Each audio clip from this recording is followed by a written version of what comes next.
Donc, Lolita Damiani, je suis référente PMO en organisation et agilité au sein des hôpitaux universitaires de Genève. Donc, c'est moi qui prends la parole aujourd'hui, mais je tiens à souligner que j'ai collaboré avec David Bandon, que vous voyez aujourd'hui dans la visio, qui est mon responsable direct. On collabore également avec d'autres membres de notre structure. Et puis, ce que je vais vous présenter, c'est aussi l'aboutissement des actions qu'on a menées avec Manon il y a quelques mois ensemble. Donc, en fait, au niveau des SUG, il y a un projet, enfin, il y a des projets stratégiques qui s'appellent 20+5, dont un axe qui s'appelle plus d'agilité et de simplicité dans nos processus. Donc, c'est dans ce cadre-là qu'on mène nos actions. Et quand on était dans notre phase de diagnostic, en fait, il y a un irritant majeur qui est ressorti autour des réunions.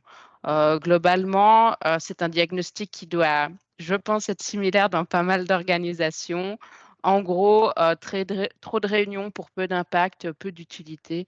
Pourquoi suis-je convié à cette réunion? Je n'ai pas atteint mes objectifs, on n'a rien livré, on n'a rien décidé, si je veux la faire courte.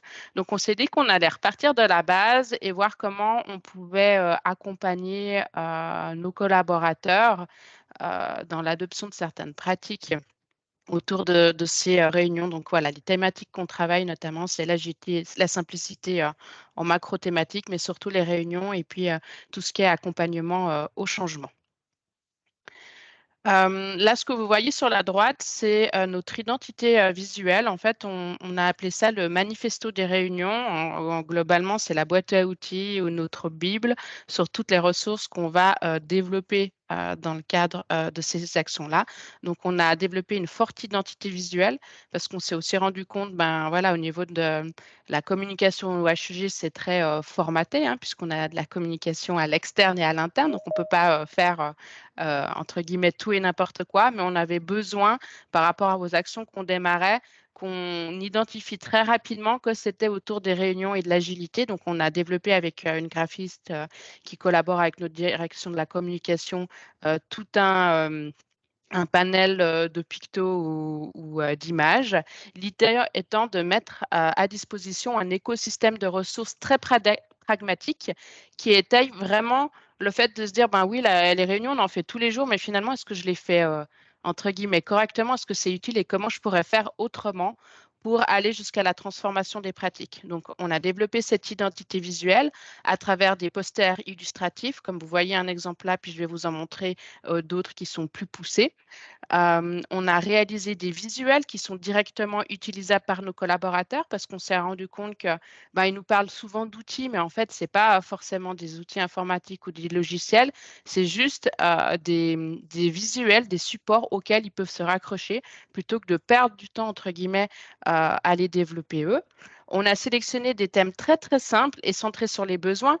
Au début du projet, j'ai souvent partagé à David mes interrogations en me disant, mais enfin, on n'a rien inventé, on ne fait que répéter ce qu'on trouve finalement dans les ouvrages qu'on on a déjà partagés ensemble. Mais finalement, on a fait un tri, on a été vraiment sur les choses les plus basiques, mais vraiment centrées sur leurs besoins et qui puissent exploiter tout de suite. On a également deux communautés de pratique, donc une qui était déjà existante autour des chefs de projet, où là, du coup, on a mis à disposition différentes actions autour de ces réunions, mais dans le cadre de la gestion de projet. Et puis, on a une communauté de pratique autour de l'accompagnement au changement qui va voir le jour puisqu'on a notre première action ce jeudi, cette semaine, puisqu'en fait, beaucoup de personnes nous ont remonté voilà, qu'ils avaient bien compris qu'il fallait faire de l'accompagnement au changement dans les projets qu'ils menaient ou en tant que manager, mais finalement, ils n'étaient pas outillés pour, que certains avaient une petite formation, mais pas de spécialisation, ou ils n'avaient pas de temps dédié pour faire ça. Alors, est-ce qu'il ne faudrait pas finalement des change managers dans chaque projet? Pour ça, on a animé des webinaires, donc là, la partie plutôt distancielle et de masse. On a animé des ateliers en présentiel et puis on va mettre en place des classes virtuelles. C'est notamment pour les communautés de pratique où on a diversifié les modalités. Avec David, on s'attache aussi dans toutes les animations qu'on fait à essayer d'être exemplaire sur l'utilisation de rituels et de bonnes pratiques pour qu'en fait, ils les voient expérimenter et utiliser et qui vivent cette expérience finalement des rituels. Et on a remarqué que c'est ce qui fonctionnait le mieux puisque dans les évaluations qu'on fait, en fait, c'est vraiment sur ces rituels-là qu'ils vont aller attraper ces tips et les reverser dans leur pratique puisqu'ils nous font des retours en disant ah, bah, ce que tu nous as parlé la dernière fois, on l'a mis en pratique sur la réunion suivante ou même des fois, ils nous interpellent régulièrement sur des termes qu'on a utilisés. Il faut savoir aussi qu'on fait un POC sur l'utilisation d'une plateforme de micro-learning, c'est-à-dire que sur les webinaires ou les ateliers, les classes virtuelles qu'on va faire, systématiquement, on leur demande un prérequis à réaliser sur cette plateforme, de micro-learning. Donc c'est quelque chose qui leur prend 20 minutes, mais qui nous permet d'avoir un socle de connaissances au départ qui sont un petit peu harmonisés, sur la thématique. Cette plateforme de micro-learning, ben, les contenus sont, déjà faits entre guillemets, on n'a qu'à les consommer. Donc des fois, on n'est pas forcément avec David toujours alignés sur le contenu, mais en fait, c'est ce qui nous plaît puisque c'est ce qui va, ben, permettre un peu ce conflit cognitif et aller rebondir sur certaines, choses en début d'atelier. On est aussi en train de développer, un site web pour mettre à disposition l'ensemble des ressources qu'on est en train de développer, pour les collaborateurs. Puisqu'après, en fait, c'est le nerf de la guerre, c'est que les gens puissent retrouver l'information et l'exploiter directement. Donc pour le moment, bah, on est beaucoup avec, voilà, des liens de partage, puis on sait qu'à long terme, ce ne sera pas possible. Donc, on est en train de faire un site web, vraiment complet, sur cette thématique des réunions, avec une navigation à double entrée, soit par, typologie, de réunion, soit sur la logique du avant, pendant ou, après la réunion, puis après des principes de navigation standards sur les sites web, qu'on va renforcer aussi avec la création, d'un bot qui sera fait à travers les outils, Microsoft.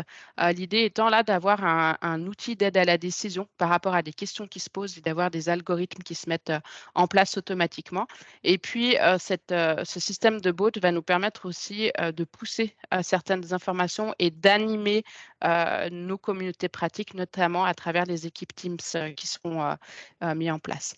Voilà pour, on va dire la grosse photo, macro, des différentes priorités et actions qu'on a mis en place. Je vous ai choisi quelques visuels qu'on a développés pour rendre ça un petit peu, illustré. Donc quand je parlais des posters, illustratifs, on a par exemple celui-ci avec, systématiquement un visuel et puis ce qu'on a appelé des phrases magiques ou des mantras. Là, c'est si on n'a pas d'objectif, bah, il y a pas de réunion finalement. Expliquer, pourquoi, enfin la raison d'être de ce mantra-là et après systématiquement l'action prioritaire à mettre en place. Ces posters, on va les utiliser de différentes manières. On va les imprimer, là pour le coup en format papier et les afficher dans certaines salles de réunion. On a aussi un gros, changement, de bureau ou HUG où il y a tout un pendant de la partie administrative qui va être dans un nouveau bâtiment, donc 400 personnes qui vont déménager. Donc là, on va faire aussi une espèce de vernissage, pendant une semaine à mettre tous les posters, alignés dans le couloir, d'accueil et évidemment, on utilise, ces illustrations-là, dans nos différentes actions, d'accompagnement. Donc on en a, 9, au total. On a mis à disposition ce qu'on a appelé une charte d'équipe de base pour des réunions, efficaces. On en a mis, 6 principes, de base, mais quand on fait des accompagnements sur long terme sur des équipes qui souhaitent se transformer, on a, des actions en mode, facilitation et design thinking sur, l'élaboration d'une charte, spécifique, c'est-à-dire d'aller un petit peu plus loin dans les comportements observés et applicables par les collaborateurs et on l'a fait notamment, avec une équipe d'une trentaine de personnes, où on est parti, ben, des besoins individuels jusqu'à quel comportement on attend, des collaborateurs pour avoir une charte qui est vraiment, spécifique, à l'équipe. On a mis en place, aussi le principe du parking lot. Alors ça a été très, très bien pris des collaborateurs. L'idée étant, pendant la réunion, s'il y a une idée, peu importe laquelle, qu'on souhaite aborder, mais qui ne fait pas partie de l'ordre du jour qui était prévu, on la colle sur un post-it, on la met sur le poster du parking lot et ça sera repris pour créer, la suite des prochains ordres du jour ou de créer un nouveau groupe de travail ou un autre type, de réunion, selon le sujet. Et on commence également à utiliser les signes visuels pour la prise de décision par consentement, donc avec les pouces qui descendent ou le soutien de la majorité, mais également sur le signe de la synchro. Celui-là, il est utilisé quand, pendant la réunion, le groupe, tout d'un coup, va se disperser sur différents sujets ou alors que plusieurs personnes prennent la parole en même temps. L'idée étant d'avoir un peu le signe du time break en sport. Si je commence à faire ça, ah bah, voilà, les autres vont le faire, de manière systématique. On avait des doutes avec David que culturellement, ça soit, bien apprécié et en fait, on se rend compte que c'est, de plus en plus, utilisé et même on nous rappelle si nous on ne l'exploite pas, on nous rappelle en disant: «Mais, tu voudrais pas utiliser, le signe de synchro ou le mettre sur le parking, lot». Donc ça, c'est on a une adoption, assez forte par rapport à ça. Donc ça, c'est une charte d'équipe qu'ils peuvent utiliser et puis customiser, comme ils le souhaitent. On a fait aussi pour tout ce qui est partie digitale, une diapositive d'hygiène virtuelle.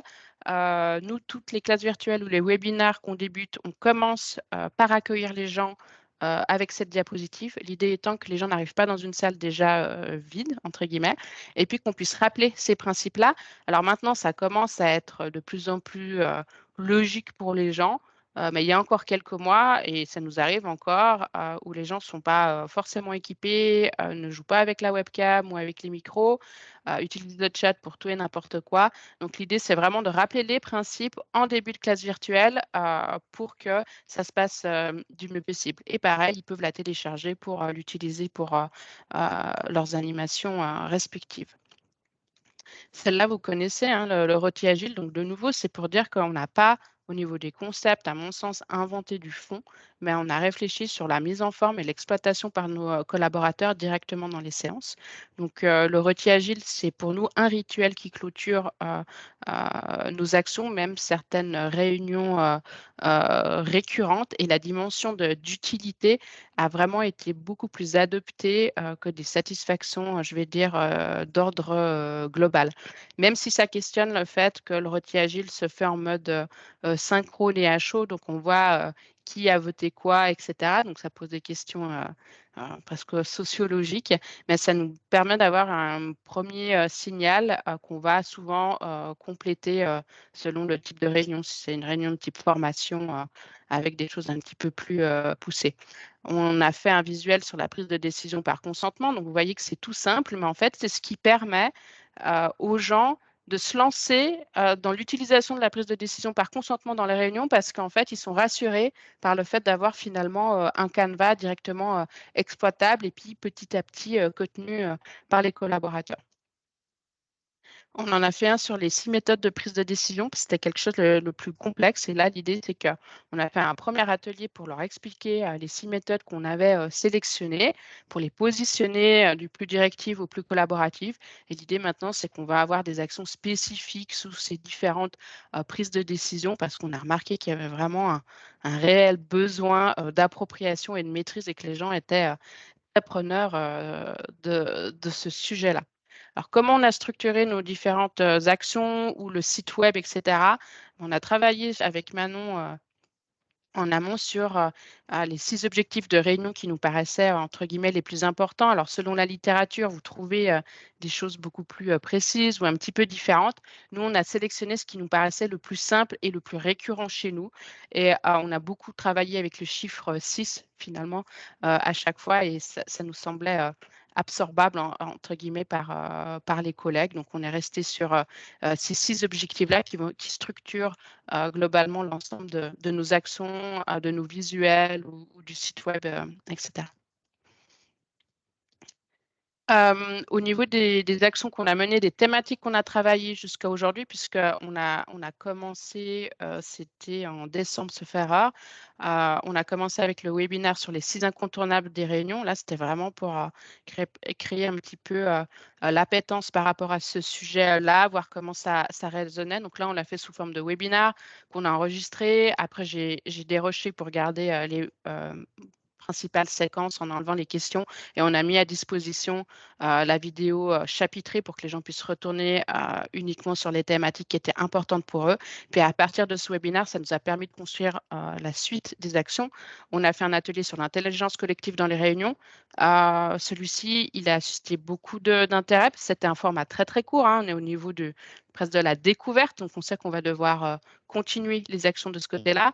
L'animation et la posture dans les réunions a eu aussi un succès important. On ne pense pas refaire un atelier sur le sujet, mais on est plutôt sur l'accompagnement individuel de collaborateurs qui souhaitent du coaching sur comment scénariser leur réunion, comment l'animer, etc.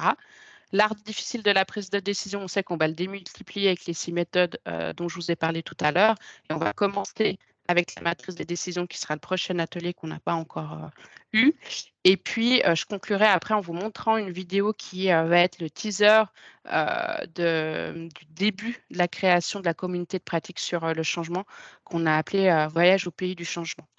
Et puis, puisqu'un de nos mantras, c'est pas de mesure, pas de progrès, on a essayé d'avoir un formulaire d'évaluation de satisfaction très, très simple, mais récurrent à chaque fois qu'on avait ces actions-là. Donc, de manière très, très synthétique. Alors, on a presque 80 personnes qui ont répondu, en sachant qu'on a une grosse hétérogénéité de participation, entre guillemets, dans le format webinaire où on peut accueillir plus de personnes. On remarque aussi que dans tout ce qui est présentiel, on doit systématiquement ouvrir la capacité vis-à-vis des inscriptions, mais la réalité fait aussi qu'on a un taux de no-show par rapport à la priorité des gens où on sait que les 2 jours d'avant, les gens vont nous dire le sujet nous intéresse beaucoup, j'aimerais me réinscrire, mais voilà, j'ai une priorité au niveau de la dimension productive de mon activité. Donc, on a un NPS qui est situé à 38, ce qui est déjà un très bon NPS. Et si j'enlève le webinaire, alors la question est-ce que le format distanciel de 45 minutes est pertinent? Ça, à creuser. Si on enlève le webinaire, on monte à un NPS de 47. Donc, je rappelle, le NPS, c'est le Net Promoter Score. Globalement, c'est le taux de recommandation qui est sur une échelle qui va de -100 à +100 et qui donne un peu plus de valeur à ce qu'on appelle les détracteurs. On leur a posé la question de se dire, mais est-ce que l'action qu'on vous a proposée est suffisante pour que vous puissiez opérationnaliser les principes que vous avez retenus? On a 81% de oui, ce qui est très positif. Et puis après, on a eu des questions sur leur satisfaction, sur l'animation, la durée et surtout l'utilité de la séance. Et on arrive à une moyenne de 3,6 sur 4.